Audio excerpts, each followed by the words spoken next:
We make you fly. That's a slogan of Lion Air. 3 pilots of that carrier were caught high on drugs.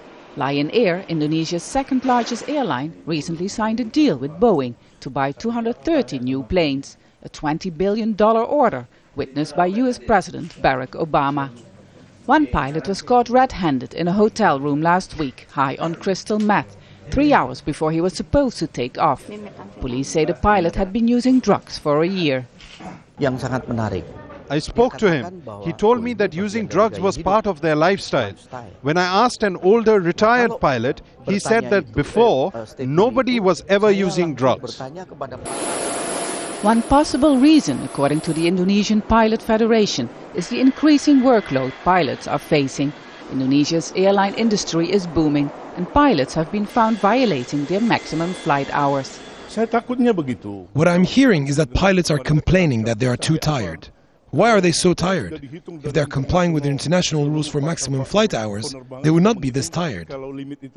Lion Air ada indikasi melanggar. When asked about drug use and violations of flight hours, Lion Air said it guarantees that in future not a single pilot will be found on drugs again. We are doing an assessment right now, and those who are under suspicion are grounded for the time being. About the issue of violating flight hours, if I answer this, it would not be objective. It's up to the regulators to assess. The anti-narcotics agency is also investigating other pilots.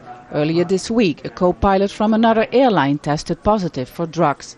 In Indonesia, like in many other countries, pilots are undergoing health checks twice a year. Experts say the government should hold more random checks at airports. It's another blow to Indonesia's aviation industry. Pilots arrested for drugs use. Calls are now mounting to increase the amount of health and drugs tests significantly. Only then Indonesia's aviation industry can win back public trust. Many of the thousands of passengers who rely on air transport daily have raised questions about Indonesia's airline safety regulations. The Ministry of Transportation has urged airlines to increase its drugs test. Testing every pilot before takeoff is deemed impossible though. Indonesia's aviation industry had regained some international trust when Europe lifted a 2-year ban in 2009 on some of its carriers for poor safety records.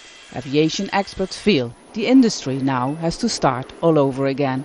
Vaessen, Al Jazeera, Jakarta.